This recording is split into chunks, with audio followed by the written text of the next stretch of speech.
Hello, I'm Alex. This is American Travel News. Nowadays, building the tight connection between other countries is difficult enough. However, it becomes essential for all countries to make a good communication.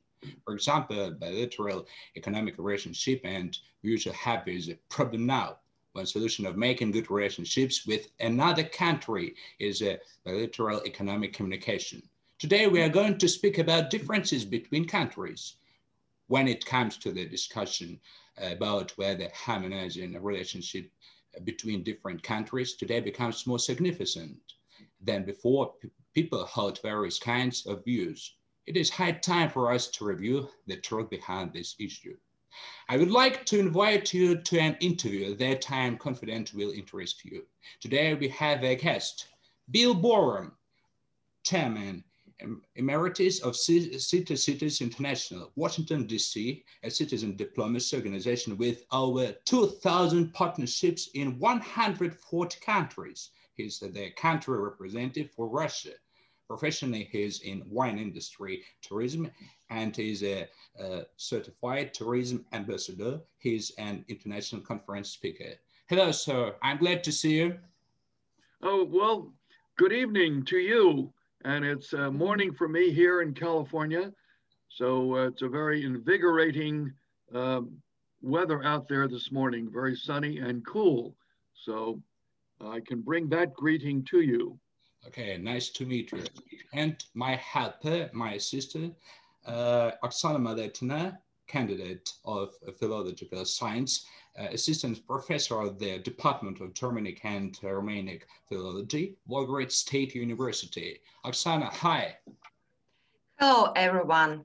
Hello. Or good morning, good evening. Okay, nice to meet you. And I'm glad to see you. So, okay, so it's very interesting fact.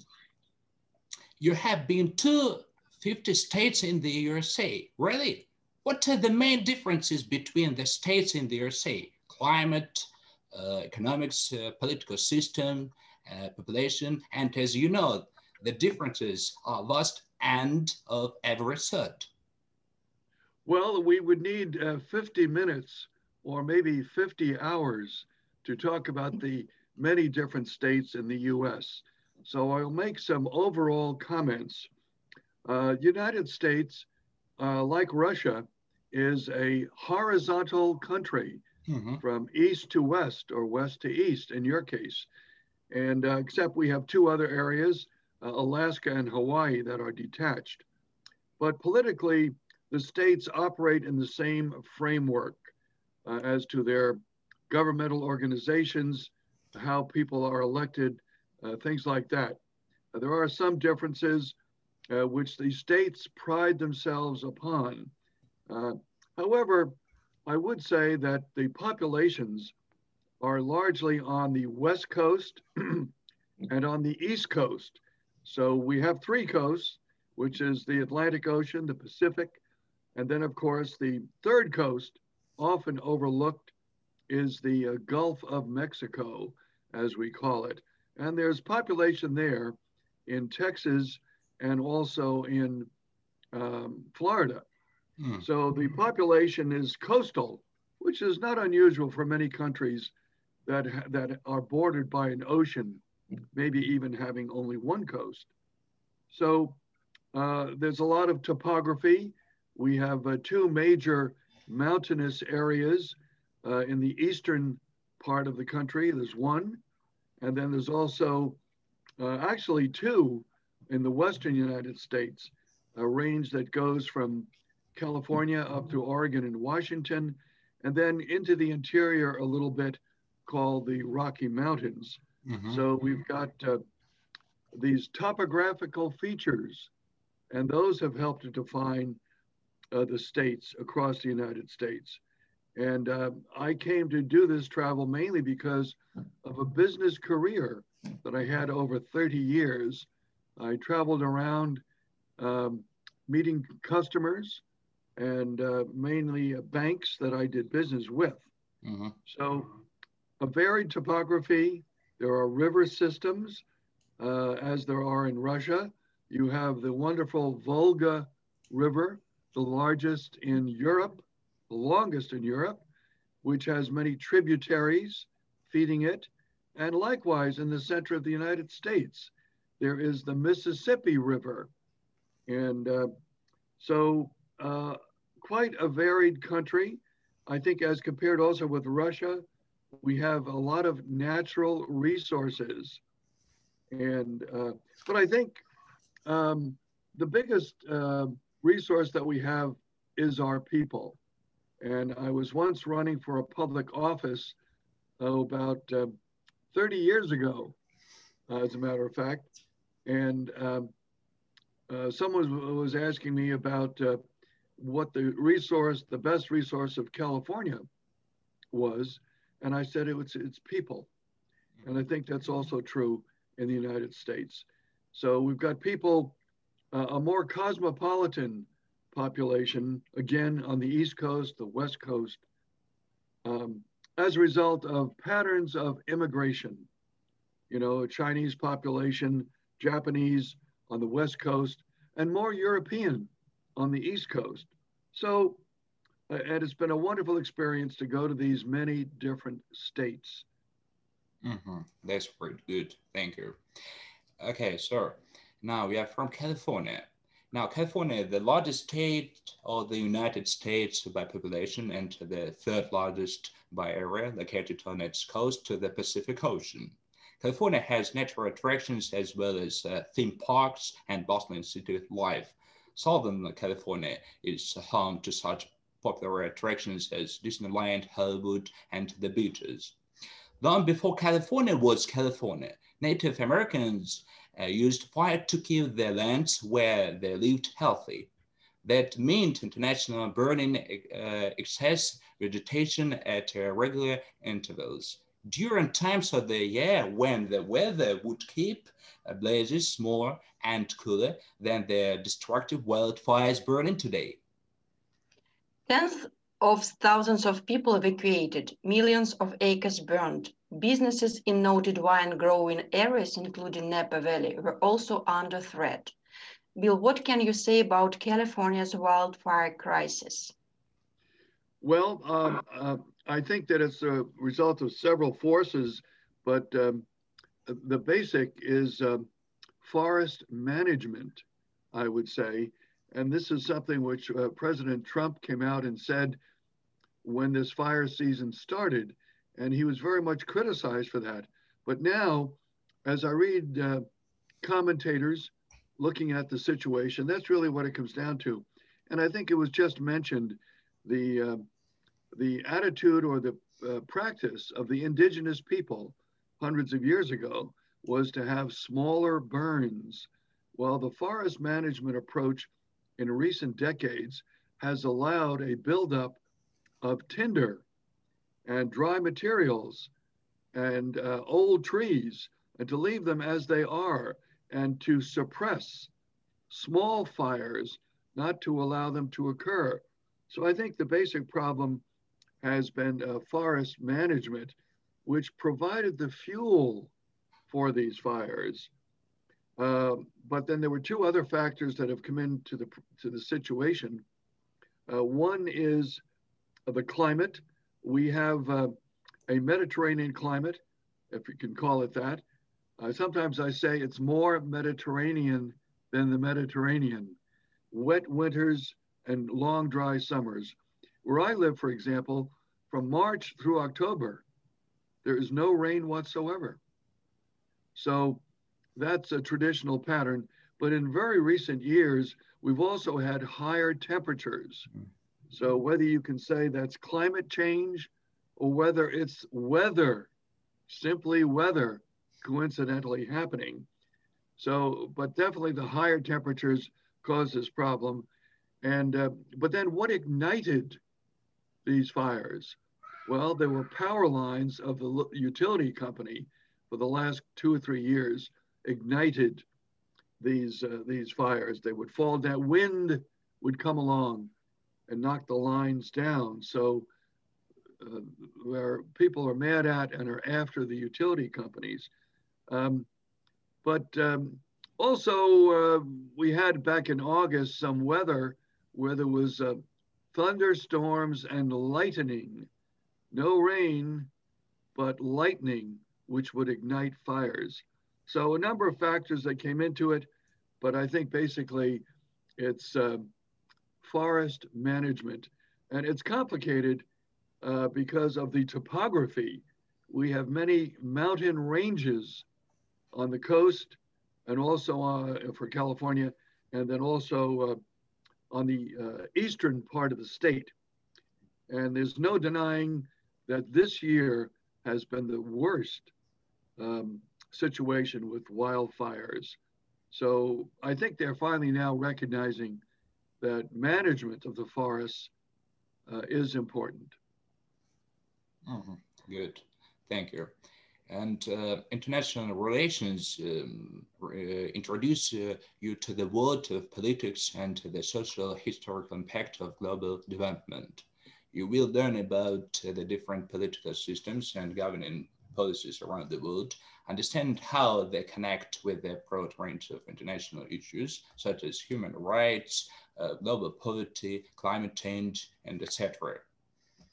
Some proponents consider that collaboration between countries in modern world is quite crucial because of the promotion of economic globalization and the anti-war zone. I suppose the importance of good relationship plays more dominant role than a century before. It's a very interesting fact. Thank you, Oksana. And sir, some people claim that in the modern world, good relationships between different countries are more important than before. To what extent do you agree or disagree?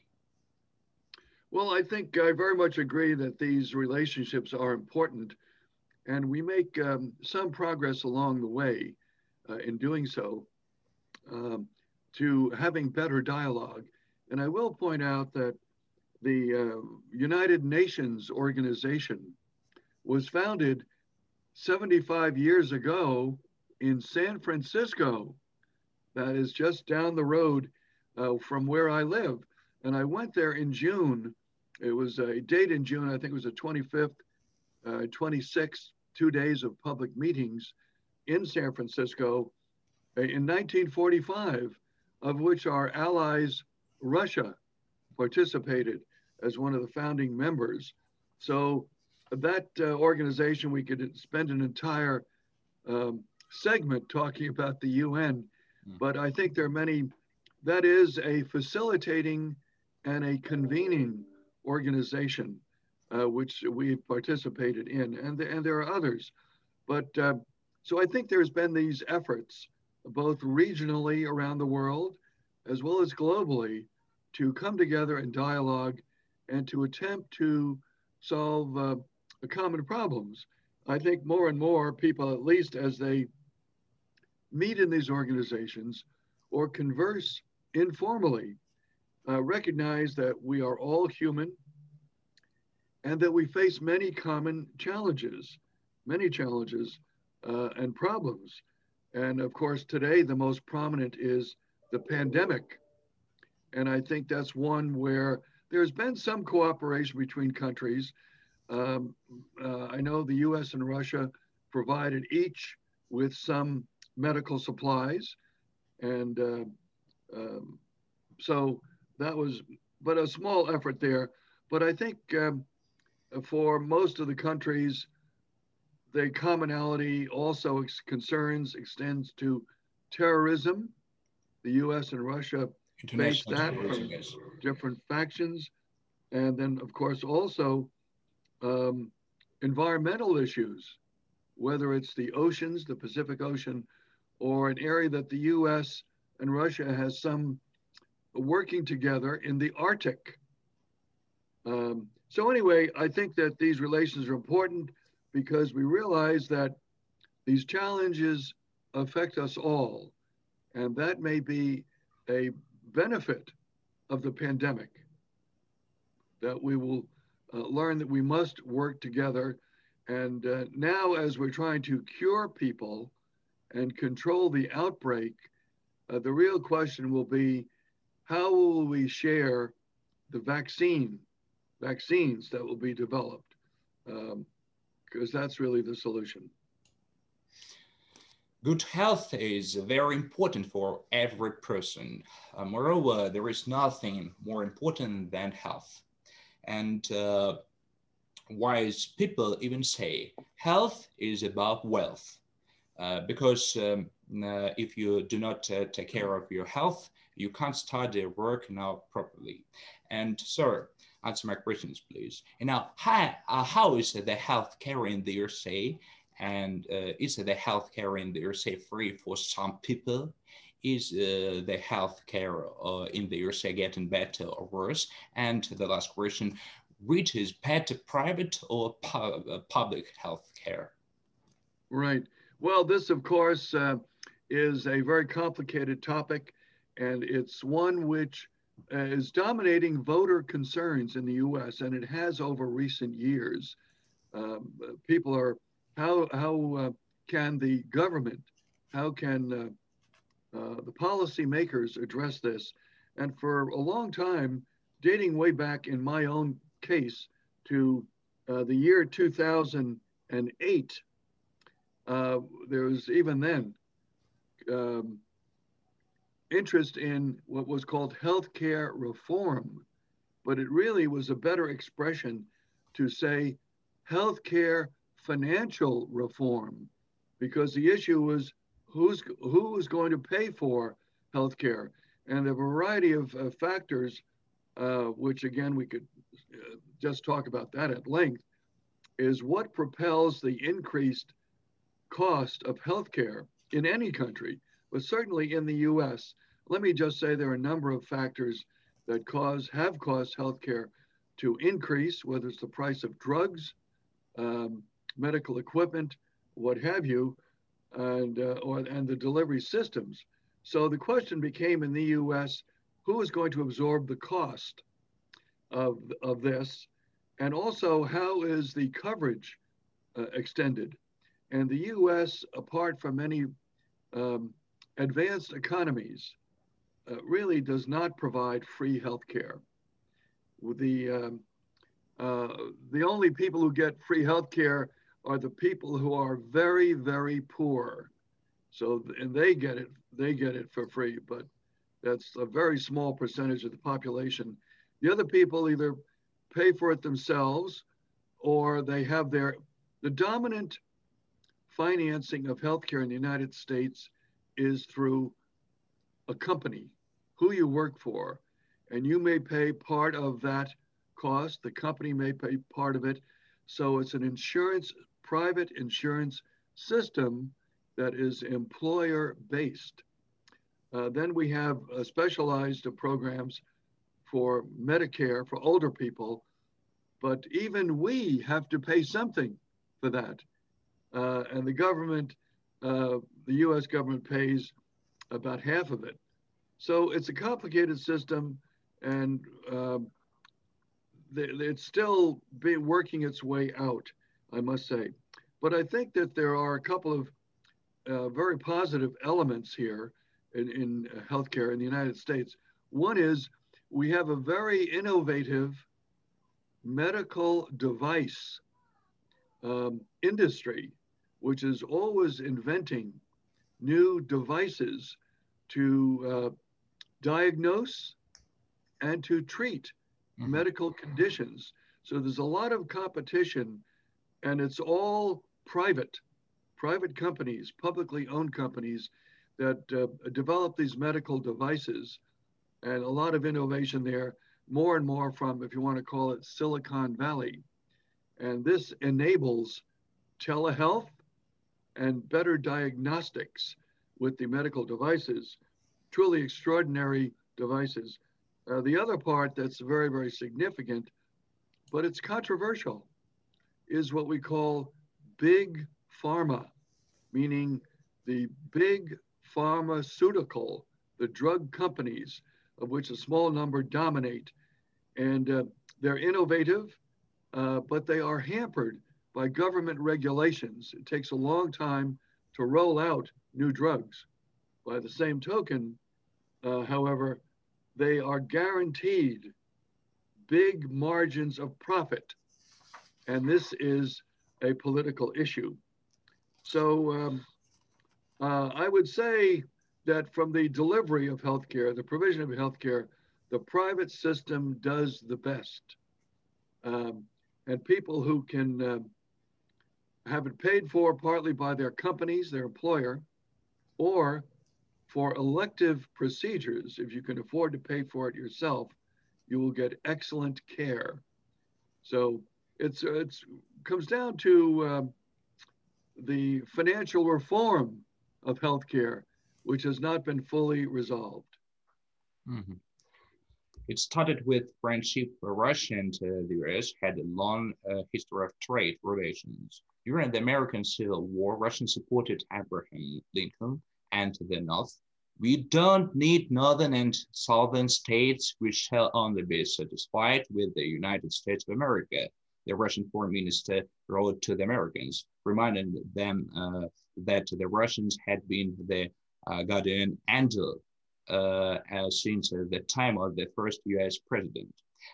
Sir, what images spring to mind when you hear the country Russia nowadays? Right. Well, I think you're asking me personally, I think. Um, of course, I've been to Russia about 8 times, and even many people who've been to Russia that many times or more have been to Moscow, maybe St. Petersburg. It's been my good fortune to visit other cities such as Volgograd and Irkutsk and Yakutsk um, and Sochi. So I've been to these cities. And also, I have taken the train from Moscow to Vladivostok.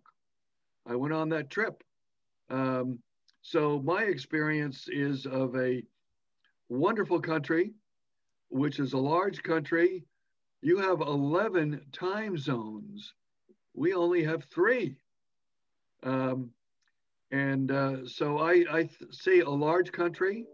I see a resource rich country um, with different kinds of resources, mainly mineral and in terms of fossil fuels, but other resources that are there also. I think gold is another resource which Russia has. But beyond that, an important resource which few people can experience or appreciate is the resource of your people. So many um, groups, nationalities across Russia with a wonderful heritage, each of them. I mean, I see the people, a very unique population in Yakutsk. Uh, and at the same time, there's the rich historical, artistic, and performance heritage of St. Petersburg, of those two cities, which I've been fortunate to visit. So those are my impressions as a visitor, which is quite in contrast to the typical American image of Russia, which is distorted by political partisans in the United States. They have painted a grim picture of Russia. So that's why I'm trying to work to have more exchanges between our countries. Thanks. I have a question concerning wine industry tourism. How did it suffer during the pandemic and what measures are taken to help this industry? Well, I think you were asking me how the wine tourism started. Was that the first question? Okay, good question. How Thank did it Yeah. suffer during the pandemic? Oh, sure. Oh, well, let me go quick history. I'm going to surprise you with something. Okay. The greatest impetus to the wine industry in California Mhm. was a Russian born in Moscow, Andrei Telechev. And when I conducted a wine tasting in Moscow 3 years ago, that's how I started my talk. And so he born and brought up in Russia and Moscow, of course, and then went to France, learned about winemaking, and then he came to California. And there, the people here were, you know, these Germans and Italian people first or second generation, with no sophistication. They would take whatever was growing and squeeze it and make grapes. Andrei Telechev, the Russian, taught them how to make the best wine. So let's talk more about that. Thank you. Anyway, I would say that 90% of the wine produced by the United States is made in California. And of the California wine, only 10% of that 90% is made in Napa and Sonoma counties. That's where I work. That's where I do my tourism. And this area, given its climate, its topography, the shape of the land, is mainly the best for red wine. Different varietals, different types of grapes are grown here, again, because of the climate. We do have some white wine that's here. One varietal stands out, the Chardonnay, but I think that competes with the best Chardonnay from Burgundy, France, and I have visited Burgundy. On the red side of it, a Cabernet Sauvignon is the lead grape here, as it is in Bordeaux, France. So virtually all of the wines that we have here, the grapevines, let me put it that way, came from France. All those varietals from France. And they've come to live here in a good climate. And I think a more predictable, reliable climate and weather than even in France, in Bordeaux or Burgundy. So I think there's a lot to discover. So I would encourage your viewers, your listeners, and your clients to explore the world of California wine. And it's, but basically we are a red wine country. Okay, sir, you are an international professional speaker and representative in Russia. Every year you hold interesting and exciting lectures for students from Russia and different countries. What events do you remember most? Mezzanine, interesting international roundtables and panels, for example, Wolgarit and Russia. Right. Well, of course, I have to say, and it's a sincere answer, that I have wonderful and fond memories of my participation in Volgograd at the Forum of People's Diplomacy, which is put on by the city and the Diplomacy Center and the university, of course. So that is, and those are fond memories, mainly because I've been there more than once. I think I've been there at least 3 times, maybe 4 times. And of course, it's meeting the people there, the students, the very bright students who are basically very upbeat and cheerful, but I think also, you know, serious-minded and very focused in their interest. So that's always going to stand out in my memory of my visits to Russia. But another one comes to mind, and that is my speaking that I did at the Russian Investment Forum in Sochi in of 2019. Or maybe it was 2018. Yeah, it must have been 18. Seems like not long ago. That was a very eye-opening experience. I guess it was 2019. You know, the organization called Roscongress puts on these events around the country that are oriented to economic development. And that Russian Investment Forum was incredible because on the site of some of the conference facilities of the Olympics, there were exhibits from commercial organizations. There was an incredible program that was there. And I was the only American there, which is a loss for American businesses. Well, the American Chamber of Commerce was represented there. my friend Alex Rosianko from Moscow. But that's very, very memorable, and I've talked about it to many people. It shows the vibrancy of business in Russia, and good for the Russians. They've got people from the Commonwealth of Independent States and from other places that are coming there and doing business.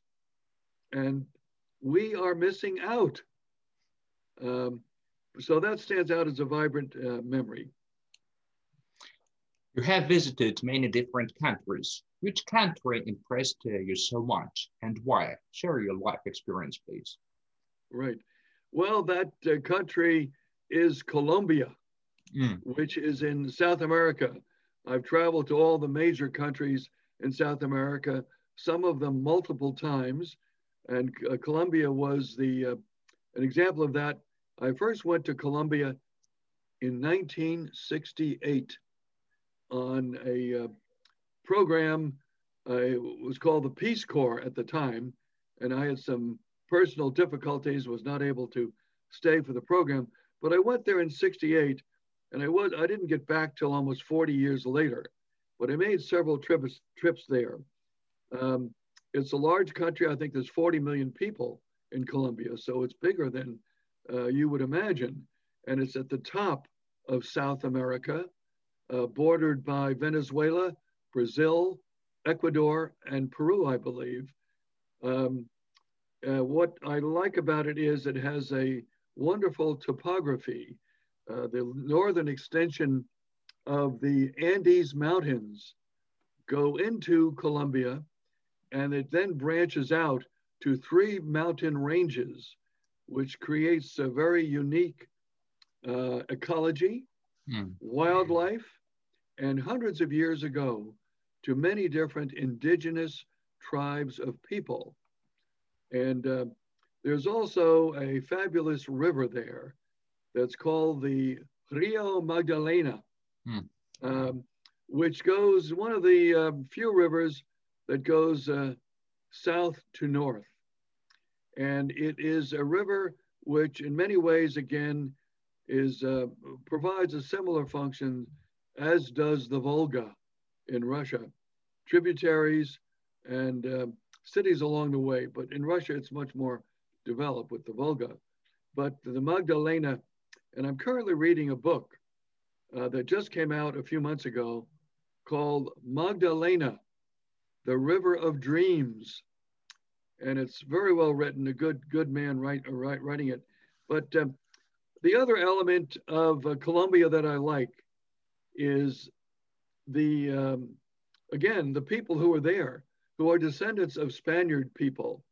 The capital city, Bogota, is often referred to as the Athens of South America, the Athens of South America, because of the quality of the universities, the literacy of the population.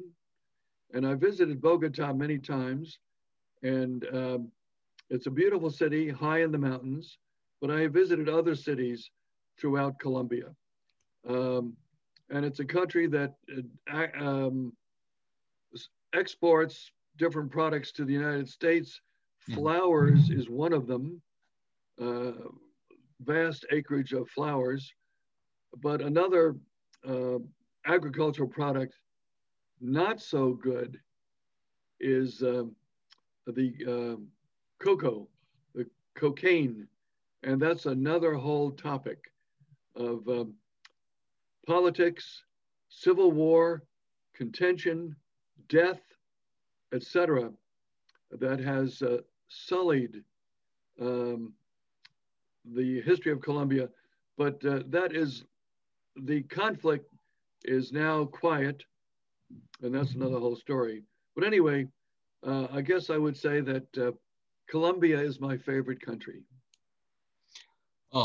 Bill and Oksana, thank you for your attention. It was a very interesting and amazing interview. I hope that we will meet again and discuss important and interesting issues of education, science, and other aspects. of relationship between different countries.